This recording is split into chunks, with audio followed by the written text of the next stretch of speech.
Sa kalaliman ng gabi, umalingaw-ngaw ang mga pagsabog sa buong Michoacan at Sinaloa. Hindi nakikita at hindi ipinaalam, dumating ang mga drone ng CIA. Sa loob ng ilang segundo, ang buong cartel compound ay na-flatten ng mga laser-guided bomb. Pinatay ang matataas na rango ng mga drug lord kung saan sila natutulog, pinabagsak ng mga precision strike at binuo ng 18 silent surveillance mission. Ang mga pag-atake na ito ay hindi lamang simboliko. Tinamaan nila ang pinakamapanganib na mga kriminal na imperyo ng Mexico. At gayon pa man, walang nakakita sa pagdating nito. Hindi ang mga cartel, hindi ang publiko, kahit ang gobyerno ng Mexico. Noong Pebrero 2025, may nangyaring hindi pangkaraniwang bagay sa likod ng mga saradong pinto sa Washington.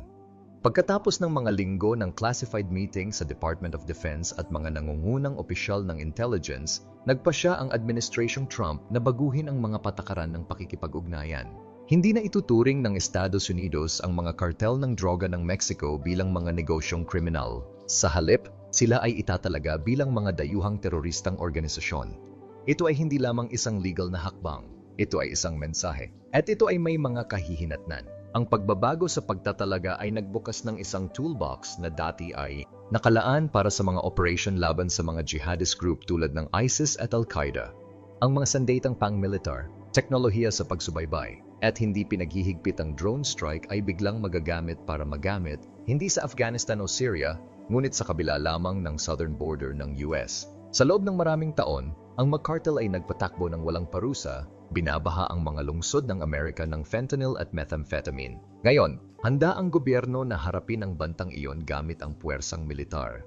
Ang dahilan sa pagmamaneho ay trahedya ngunit prangka. Noong 2024, mahigit 80,000 Amerikano ang namatay dahil sa labis na dosis ng fentanyl. Ang mga komunidad sa buong bansa ay nabigla. Puno ang mga punerarya. Ang mga ospital ay nabanat ng manipis. Ginawa ng mga ahensyang nagpapatupad ng batas ang kanilang makakaya, ngunit patuloy na dumarating ang mga droga. Nakita ng administration ang mga cartel hindi lamang bilang mga smuggler, ngunit bilang mga mass murderer na kumikilos ng walang hangganan. Naniniwala sila na ang tanging paraan upang ihinto ang daloy ay ang dalhin ang laban sa pinagmulan. Ang MQ-9 Reaper drone ay pinili bilang pangunahing sandata.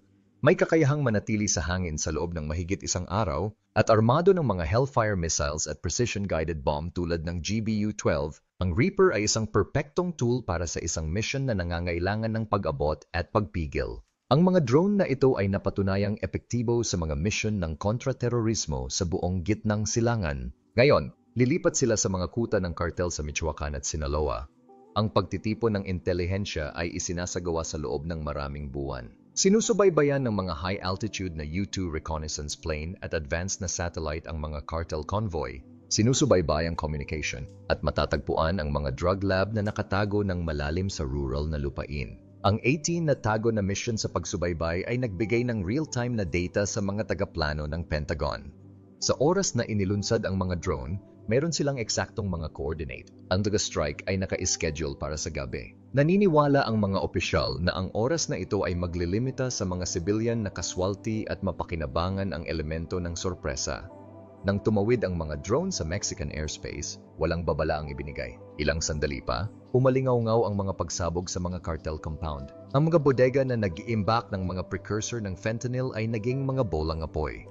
Ang mga ligtas na bahay na ginagamit ng mga nakatataas na pinuno ng cartel ay naging mga durog na bato. Ang operation ay mabilis, nakamamatay, at lubos na pinag-ugnay. Gayunpaman, kahit na sa maingat na binalak na pag-ataking ito, alam ng administration ang mga panganib. Hindi inaprubahan ng Mexico ang mga welga. Walang naideklarang joint operation.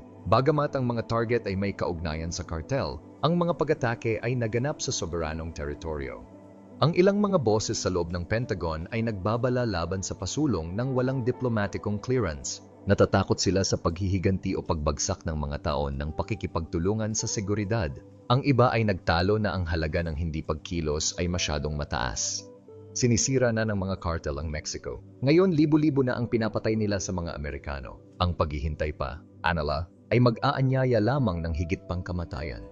Sa huli, dinala ng political momentum ang decision sa finish line. Ang opinyon ng publiko sa US ay nagbago. Humingi ng hustisya ang mga pamilyang naapektuhan ng krisis sa opioid. Nanawagan ang mga mambabatas para sa matapang na mga hakbang. At nang ang mga cartel ay binansagan bilang mga terorista, nasa militar ang lahat ng autoridad na kailangan nitong mag-aklas. Ang dating issue sa pagpapatupad ng batas ay isa na ngayong larangan ng digmaan. Agad na ikinaalarma ng mga kritiko. Kinwestiyon nila ang president na itinakda. Tunay bang mga terorista ang Mexican gangs? Paano ang tungkol sa panganib ng pinsala sa sibilyan? Mari bang maging mas malawak na salungatan sa rehiyon ang spiral na ito? Gayunpaman, nakita ito ng mga taga-suporta bilang isang kinakailangang evolution. Gumamit ang mga kartel ng mga sandata sa antas ng militar. Sinisira nila ang mga gobyerno. Pumapatay sila ng walang pinipili. Sa lahat ng paraan na mahalaga, kumilos sila tulad ng mga organisasyong terorista. On the bawang pauta talaga, sa kanilang pananaw, ay kinikilala ang isang brutal na katotohanan. Sa loob ng mga military command center, ang mood ay nakatuon ngunit tense. Sinuri ng mga piloto ng drone ang mga huling minutong pagbabago sa mga plano sa paglipad. Ang mga intelligence analyst ay nag-double check sa mga target na pakete. Tiniyak ng mga legal na koponan na natutugunan ng bawat strike ang mga bagong tuntunin ng pakikipag-ugnayan. Dumating ang mga order sa paglulunsad sa gabi. Di nagtagal, dos-dose ng mga drone ang lumipad, tahimik na lumilipad patungo sa kanilang mga marka. Sa 2:13 AM lokal na oras, ang unang bomba ay tumama sa isang hinihinalang cartel weapons depot sa Sinaloa. Makalipas ang ilang minuto, ang pangalawang drone ay tumama sa isang meth lab na nakatago sa kagubatan ng Michoacan. Sa pagsikat ng araw, 10 site ang natamaan. Kinumpirma ng surveillance ang maramihang pangalawang pagsabog na nagpapahiwatig ng pagkakaroon ng mga bala.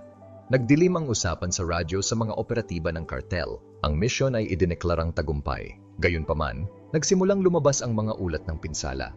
Bahagyang nawasak ang isang kalapit na bahay. Isang bata ang nasugatan sa lumilipad na mga labi. Iniulat ng Mexican media ang ilang civilian na casualty. Bagamat hindi na-verify, ang mga ulat na ito ay nagdulot ng galit sa Mexico City. Ang gobyerno ni Pangulong Sheinbaum ay hindi binigyan ng babala. Sa loob ng ilang oras, lumabas siya sa pambansang telebisyon na kinondena ang welga bilang pag-atake sa pambansang soberanya. Bumalik sa Washington, nanindigan ang mga opisyal. Binigyang diin nila na ang bawat pagsusumikap ay ginawa upang mabawasan ang pinsala. Binanggit nila ang intelligence, surveillance footage, at precision targeting. Ngunit alam nilang darating ang pagbagsak. Sa mga bilog ng patakaran, ang mga debate ay sumiklab kung ang tagumpay ay katumbas ng halaga ng diplomatikong halaga. Samantala, ang mga bugbog ngunit hindi sirang mga kartel ay nagsimulang magplano ng kanilang susunod na hakbang.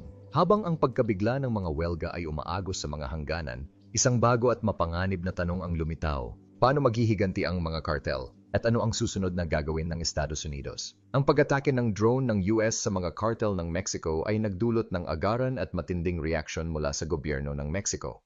Nagsalita si Pangulong Claudia Sheinbaum sa bansa sa live na television. Ang kanyang tono ay matatag at determinado. Binansagan niya ang mga pag-atake na isang tahasang paglabag sa soberanya ng Mexico, isang pahayag na nakakuha ng galit ng bansa. Nanawagan siya sa international na pamayanan na kondenahin ang pagkilos na nangangatwiran na walang bansa ang dapat harapin ang gayong panghihimasok ng walang pahintulot. Ang kanyang talumpati ay hindi lamang isang protesta, ngunit isang declaration ng determination ng Mexico na protektahan ang kalayaan nito. Ang mga welga na naglalayong pigilan ng mga operasyon ng kartel sa halip ay pumukaw ng isang mabangis na pambansang tugon. Ang Mexico ay gumawa ng mga mapagpasyang hakbang upang i-back up ang mga salita ni Sheinbaum sa mga sumunod na araw. Ang pamahalaan ay nagmungkahi ng mga pagbabago sa konstitusyon upang palakasin ang mga depensa laban sa mga dayuhang aksyong militar. Ang mga pagbabagong ito ay maghihigpit sa pag-access sa airspace at manggangailangan ng pag-aproba para sa anumang panlabas na operation sa lupa ng Mexico. Mabilis na kumilos ang mga mambabatas na hinimok ng ibinahaging pakiramdam ng pagkaapurahan. Kasabay nito, sinuspende ng Mexico ang mga kasunduan sa pagbabahagi ng panictic sa Estados Unidos. Pinutol ng hakbang na ito ang isang mahalagang link sa paglaban sa trafficking ng droga na lubos na umasa sa magkasanib na pagsisikap. Nilinaw ni Sheinbaum na haharapin ng Mexico ang mga kartel sa mga tuntunin nito na libre sa pakikialam ng mga dayuhan. Ang desisyon ay isang matapang na paggigiit ng autonomiya, ngunit nagdala ito ng mga panganib sa isang labanan na nangangailangan ng mga mapagkukunan at coordination. Bago ang mga welga, ang Mexico at ang US ay bumuo ng isang matibay na pagsasama.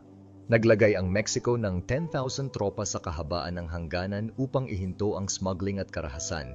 Na-extradite din nito ang 29 cartel suspects noong 2024 lamang, tanda ng tiwala at pakikipagtulungan. Ipag-take ng drone ay nalutas ang pag-unlad na iyon sa isang iglap. Nakita sila ni Sheinbaum bilang hindi paggalang sa mga pagsisikap ng Mexico, isang unilateral na pagpipilian na hindi pinansin ang papel nito sa laban. Tumugon ang kanyang administrasyon sa pamamagitan ng pagpapahinto sa lahat ng karagdagang extradition, pagyayalo sa isang proseso na naging foundation ng bilateral na seguridad. Ang pagbabagong ito ay minarkahan ng isang pagbabago na nagpapahiwatig na ang Mexico ay hindi na yumuko sa panggigipit ng US, kahit na sa halaga ng pagbagal ng hustisya para sa mga leader ng kartel. Ang reaksyon ng publiko ay kasing lakas. Sa Mexico City, libo-libo ang bumuhos sa mga lansangan. Ang kanilang galit ay umapaw sa mga protesta. Sinunog nila ang mga watawat ng Amerika at umawit laban sa tinatawag nilang imperialismo mula sa Washington. Para sa marami, ang mga welga ay pumukaw sa mga alaala ng mga makasaysayang sugat, dekada ng impluensya at intervention ng US. Ang mga demonstrations ay lumago na nagkakaisa ng mga tao mula sa lahat ng antas ng pamumuhay sa isang ibinahaging sigaw para sa paggalang. Walang tigil na sinaklaw ng mga pahayagan at istasyon ng TV ang kaguluhan na binabalangkas ito bilang isang paninindigan laban sa dayuhang dominasyon. Binibigyang diin ng mga protesta ang isang katotohanan. Hindi lang ito issue ng gobyerno. Ito ay personal para sa mga Meksikano at pinalalim ang pagkakahati sa kanilang hilagang kapitbahay. Ang mga diplomatikong kahihinatnan ay tumama ng husto at mabilis. Higit pa sa extradition freeze, ang tension ay nagbanta sa mas malawak na cooperation. Ang kasunduan sa kalakalan ng USMCA, isang mahalagang ugnayang pang-ekonomiya, ay nahaharap sa kawalan ng katiyakan habang ang mga pag-uusap ay humina. Ang control sa immigration, isa pang bahagi ng magkasanib na trabaho, ay nagsimulang gumuho. Matagal nang tumulong ang Mexico na pamahalaan ang mga daloy ng migrante patungo sa hangganan ng US, ngunit ngayon ay nabagbag ang suportang yon. Lumakas ang mga tawiran at nahirapang umangkop ang mga opisyal ng US.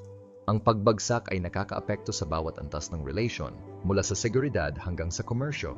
Ang nagsimula bilang isang nakatarget na welga ay nauwi sa isang ganap na crisis na walang madaling pag-ayos. Nagtaas ng alarma ang mga eksperto tungkol sa pangmatagalang pinsala. Ang paglaban sa mga cartel ay nakasalalay sa pagkakaisa, at ang paghihiwalay na ito ay maaring magbigay ng mataas na kamay sa mga kriminal. Kapag hinati tayo ng mga hangganan, lumalakas ang mga cartel? Babala ng isang analyst, ang militar ng Mexico na pilit na ay maaring manghina ng walang katalinuhan at suporta ng US. Sa panig ng Amerikano, nagkasalungat ang mga opinyon. Ipinagtanggol ng ilan ang mga welga bilang isang matigas ngunit kailangan ng hakbang laban sa isang magkaparehong kaaway. Nakita ng iba ang mga ito bilang isang walang ingat na pagkakamali na nanganganib na maging pangunahing kaalyado para sa panandaliang mga tagumpay. Parehong mga bansa ay nahaharap sa isang problema, pagbabalanse ng soberanya at seguridad nang hindi hinahayaan ang mga kartel na pagsamantalahan ang kaguluhan. Ang paninindigan ni Sheinbaum ay nakakuha ng papuri sa kanya sa bahay, ngunit nakakuha din ng pagsisiyasat. Maribang harapin ng Mexico ang mga kartel ng mag-isa, ang mga grupo ay makapangyarihan na may malalim na ugat ng lipunan at malawak na mga network ng katiwalian. Ang parsis ay masusubok ang mga limitation ng bansa, ang hukbo nito, ang mga korte nito, ang kalooban nito. Nagtalo ang mga kritiko na ang pagtanggi sa tulong ng US ay isang pagkakamali dahil sa laki ng banta. Ngunit ang Sheinbaum ay nanindigan na pinagkakatiwalaan ang pambansang pagkakaisa upang dalhin ang araw. Ang kanyang pamunuan ay malapit nang harapin ang unang makabuluhang hamon nito habang ang mga kartel ay nanonood at naghintay para sa kanilang pagkakataong makabawi. Sa buong mundo, iba-iba ang mga reaksyon. Ang ilang mga bansa ay tahimik na sumuporta sa US na nakikita ang mga kartel bilang isang banta sa rehayon. Ang iba, maingat sa kapangyarihan ng Amerika, ay pumanig sa galit ng Mexico. Ang United Nations ay nanawagan para sa mahinahong pag-uusap, ngunit ang mga salita nito ay kulang sa bigat. Ang pakiusap ng Mexico para sa suporta ay nakakuha ng ilang simpatiya kahit na ilang mga bansa ang nag-alok ng higit sa mga salita. Ang US ay nanindigan sa mga aksyon nito na sinasabing ang mga welga ay isang depensa laban sa isang hemispheric na panganib. Hindi lang ito ang laban ng Mexico, sabi ng isang tagapagsalita. Ang debate ay naglantad ng isang baling mundo. Hindi sigurado kung paano haharapin ang isang krisis na lumabo ang mga hangganan at katapatan. Sa loob ng Mexico, ang pagtulak para sa pagbabago ng konstitusyon ay nakakuha ng singaw. Ang mga panukala ay lumayag sa Kongreso na sinuportahan ng isang bihirang bipartisan consensus. Palakasin nila ang mga panlaban sa hangin at magtatakda ng mahigpit na mga patakaran para sa pakikilahok ng mga dayuhan na nagpapatibay sa pasya ng Mexico na tumayong mag-isa kung kinakailangan. Ang pag-aproba ni Sheinbaum ay tumaas nang italaga niya ang kanyang sarili bilang isang tagapag-alaga ng bansa. Ngunit ang tunay na pagsubok ay naghihintay sa hinaharap. Ang legal na reforma ay maaring magbigay ng inspiration sa pagmamalaki, ngunit hindi nila mapipigilan ang mga bala o bomba ng mga kartel. Ang gobyerno ay naghanda para sa isang mas malupit na labanan. Alam na ang mga pusta ay hindi kailanman naging mas mataas. Habang naputol ang diplomatikong relasyon, lumaki ang mga palatandaan ng aktibidad ng kartel. Sinisiyasat ng mga smuggler ang mga bagong landas sa hangganan at kumalat ang mga bulong ng paghihiganti. Ang mga grupong CJNG at Sinaloa na tinamaan ng mga welga ay malayong matalo. Sila ay umangkop, nagpaplano ng kanilang mga susunod na galaw sa mga anino. Nagredeploy ang Mexico ng mga puwersa sa mga hotspot habang hinihigpitan ng US ang mga depensa nito. Ang digmaang droga, na brutal na, ay nangako na lalala pa na pinalakas ng sagupaan ng mga bansa. Sa pagkawasak ng tiwala at muling pagsasama-sama ng mga kartel, ang mga darating na buwan ay maghahayag ng aktwal na halaga ng awang na ito. Ang pag-atake ng drone ng US sa mga kuta ng kartel sa Michoacan at Sinaloa ay naglalayong lansagin ang backbone ng kalakalan ng droga. Ngunit ang kanilang mga estratehikong resulta ay nagpinta ng isang mas komplikadong larawan. Sa halip na bumagsak, mabilis na umangkop ang mga kartel, inilipat ang kanilang mga operasyon sa ilalim ng lupa at humanap ng mga bagong paraan upang maiwasan ang pagtuklas. Ang katatagan na ito ay hindi lamang nagpanatiling buhay sa kanilang mga network, ngunit nagdulot din ng lumalalang krisis sa opioid sa United States. Habang tumitindi ang mga tensyon, ang mga kagiat na pag-uusap sa pagitan ng Washington at Mexico City ay nagpupumilit na makahanap ng karaniwang batayan na inilalantad ang mga limitasyon ng puwersang militar sa paglutas ng isang malalim na ugat na problema. Ang mga cartel, na bugbog ngunit hindi naputol, ay mabilis na inayos ang kanilang mga operasyon sa pagpupuslit. Inabandona nila ang mga nakalantad na ruta sa hangganan ng US-Mexico at gumamit ng mas malihim na pamamaraan. Ang mga nakatagong tunnel, ilang milya ang haba sa ilalim ng disyerto, ay naging kanilang mga bagong highway para sa paglipat ng fentanyl at methamphetamine. Ang iba ay nag-rerouting ng mga pagpapadala sa Central America gamit ang Guatemala at Honduras bilang mga transit hub upang lampasan ang mahigpit na mga patrol sa hangganan. Dahil sa mga pagbabagong ito, mas mahirap ang pagsubaybay sa kanilang mga galaw kaysa dati. Ang US Customs and Border Protection ay nag-ulat ng 30% na pagbaba sa mga pag-agaw ng droga sa mga traditional na checkpoint noong unang bahagi ng 2025, hindi dahil sa bumagal ang trafficking, ngunit dahil ang mga cartel ay naging underground.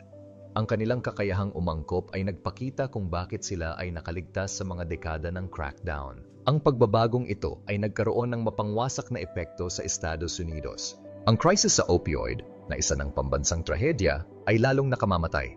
Noong 2024, mahigit 80,000 Amerikano ang namatay dahil sa labis na doses na nauugnay sa fentanyl. Karamihan sa mga ito ay natunton sa mga kartel ng Mexico. Matapos ang mga welga, hinulaan ng mga eksperto ang isang mas malungkot na bilang. Ang projection para sa 2025 ay tinatantya hanggang sa 92,000 overdose na pagkamatay, isang pagtaas na itinutulak ng mga bago, mahirap trace na linya ng supply ng mga kartel.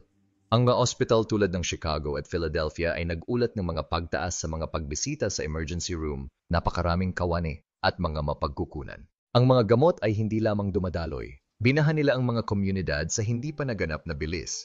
Ang mga pamilya ay nagluksa at ang mga local na pinuno ay nakiusap para sa tulong ng federal. Ngunit ang mga bagong taktika ng mga kartel ay nalampasan ang mga traditional na depensa. Ang kabiguan ng welga na pigilan ang trafficking ay naglantad ng isang mahirap na katotohanan. Ang aksyong militar lamang ay hindi makakapigil sa kalakalan ng droga. Sa isang detalyadong ulat, nagtalo ang Council on Foreign Relations na ang mga drone strike ay nag-aalok lamang ng panandaliang pagkagambala. Ang mga kartel ay umunlad kapag hinihingi, katiwalian at desperation sa ekonomiya na wala sa mga bomba ang maaring tugunan. Ang kanilang desentralisadong istruktura ay nagbigay daan sa kanila upang mabilis na mag-regroup na may mas mababang antas na mga operatiba na sumusulong upang palitan ang mga nahulog na pinuno. Nagbabala ang ulat na nang hindi tinatalakay ang mga ugat, tulad ng kahirapan sa Mexico at pagkagumon sa US, ang mga naturang operation ay lilipat lamang ng problema sa ibang lugar.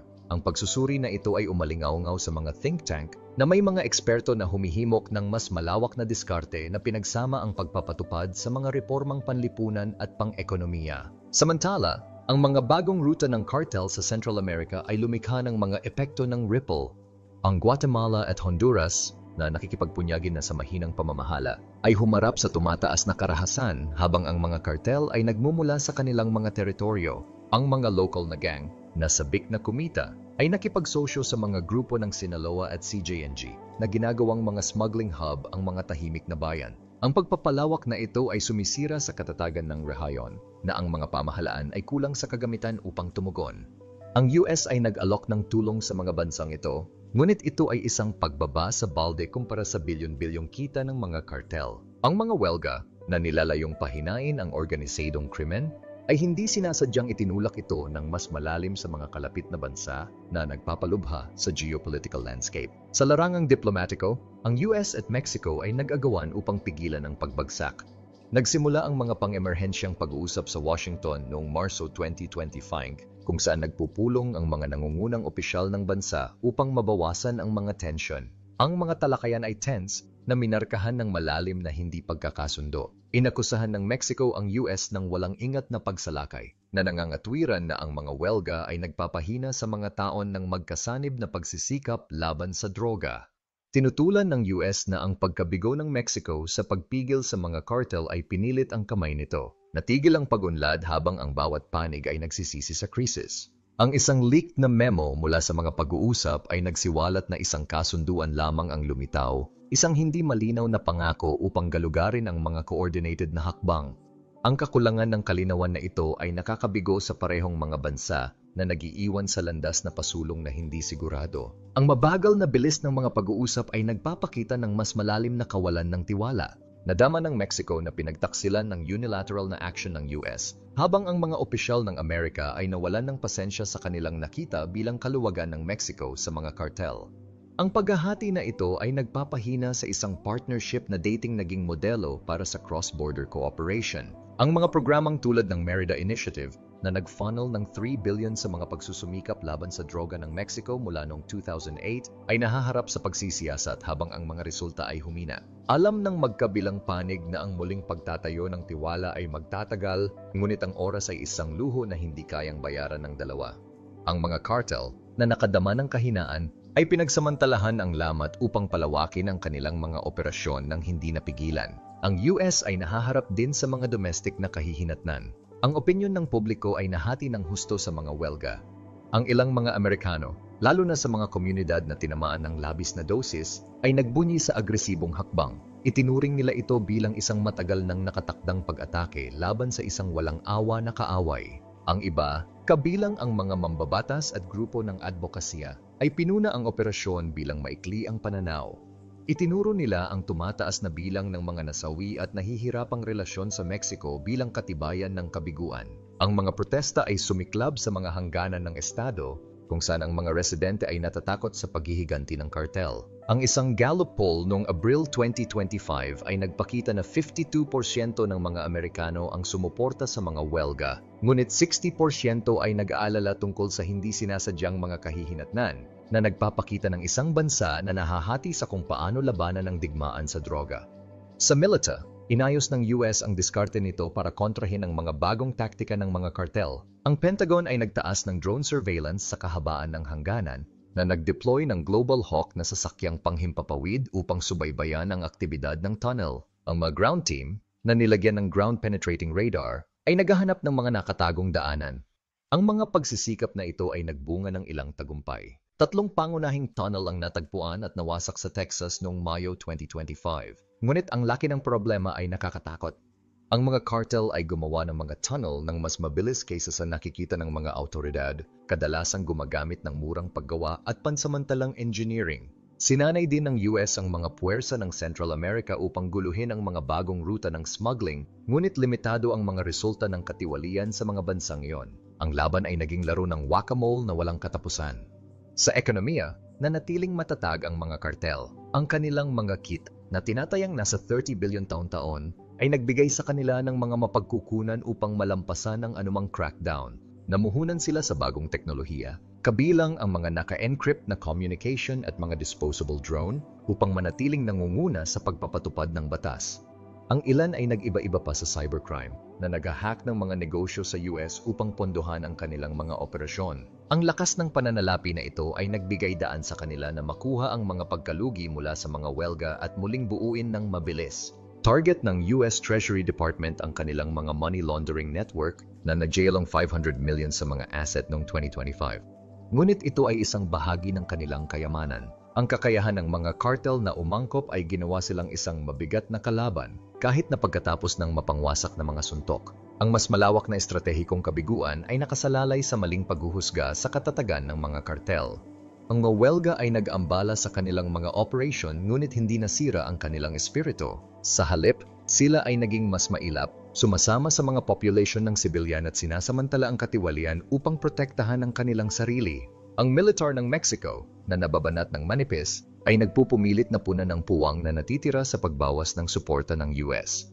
Nagbabala ang Council on Foreign Relations na ang patuloy na paglala ay maaring gawing isang matagal na insurhensya ang digmaang droga kung saan ang mga cartel ay gumagamit ng mga taktikang guerrilla. Ang Pargasam Night ay naalarma sa mga gumagawa ng patakaran na nagsimulang magtanong kung ang mga welga ay lumikha ng mas maraming problema kaysa sa kanilang nalutas. Habang lumalala ang krisis sa opioid at humina ang mga pagsisikap sa diplomatikong, isang hindi inaasahang pag-unlad ang nag-aalok ng kislap ng pag-asa. Ang isang follow-up na operation ay magbubunga sa lalong madaling panahon ng isang pambihirang tagumpay na maaaring maglipat ng balanse. Ngunit sa isang gastos ay maaaring hinulaan ng ilan. Ang pag-atake ng drone ng US sa mga cartel ng Mexico ay minarkahan ang isang matapang na paglaki sa paglaban sa trafficking ng droga. Ngunit ang kanilang kinahinatnan ay nagsiwalat ng isang mapanlinlang na katotohanan. Maaring ang militar lamang ay hindi maaring tapusin ang digmaang ito. Ang mawelga ay nagwasak sa mga kuta ng cartel, pumatay sa mga pangunahing pinuno at nawasak ang milyon-milyong infrastruktura. Gayunpaman, ang mga cartel ay umangkop na mas malalim sa anino ng mga bagong ruta at taktika sa pagpupuslit.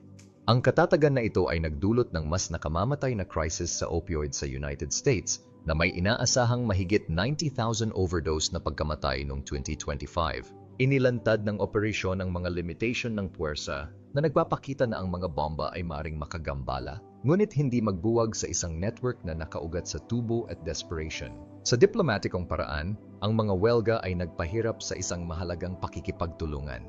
Ang matinding pagkondena ng Mexico sa pangunguna ni Pangulong Claudia Sheinbaum ay nagpahinto ng critical na cooperation. Ang pagsususpinde ng pagbabahagi ng katalinuhan at extradition ay nagpapahina sa mga pagsisikap ng dalawang bansa laban sa magkabahaging kaaway. Ang protesta sa Mexico City at natigil na pag-uusap sa kalakalan ay binibigyang diin ang lalim ng lamat. Habang ang US ay naglalayong protektahan ang mga mamamayan nito, ito ay nanganganib na ihiwalay ang isang kapitbahay na ang pakikipagtulungan ay mahalaga. Ang fallout ay nagsisilbing isang paalala na ang mga unilateral na action, gayunpaman, maganda ang intention, ay maaring malutas ang mga taon ng pagtitiwala sa isang gabi. Sa madiskarteng paraan, ang operation ay nagdulot ng hindi inaasahang kahihinatnan.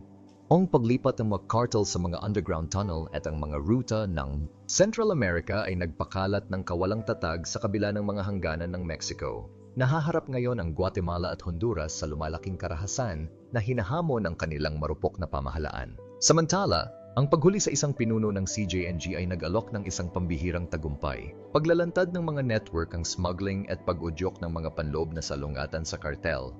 Ngunit ito ay dumating sa isang gastos. Tumaas na karahasan sa Mexico at isang mas brutal na pakikipaglaban para sa mga autoridad.